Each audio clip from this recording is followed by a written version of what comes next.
तख्त उल्टे ताज रुल गए फिर भी रहा बाकी पंजाब। डर उस वेले तो जालम सरकारी किते हो ना जावे बाकी पंजाब। ਪੰਜਾਬੀ ਦੁਨੀਆ ਦੀ ਨਾਵੀਂ ਵੱਡੀ ਬੋਲੀ ਹੈ। ਇਸ ਬੋਲੀ ਦਾ ਤਾਰੀਖੀ ਪਿਛੋਕੜ ਦੱਸਦਾ ਹੈ ਕਿ ਇਹ ਦੁਨੀਆ ਦੀਆਂ ਕਦੀਮ ਤਰੀਨ ਰਹਿਤਲਾਂ ਵਿੱਚੋਂ ਇੱਕ ਦੀ ਵਾਰਸ ਹੈ।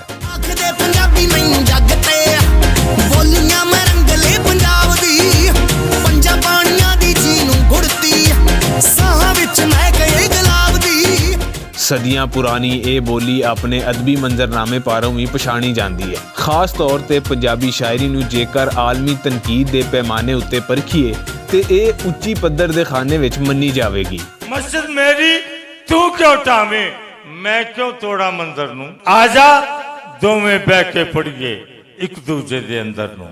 सदियां वांगू अज भी कुछ नहीं जाना मस्जिद मंदिर दा लहू ते तेरा मेरा लगना तेरे मेरे खंजर नूं।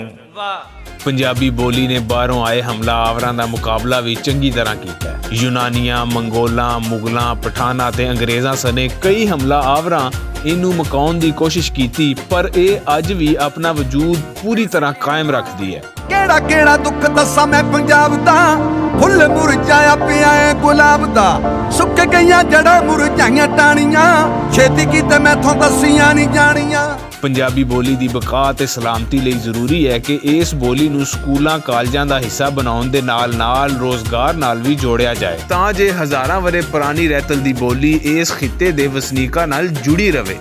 मैं पंजाबी बोलिया किते भुल ना जाई जवानी।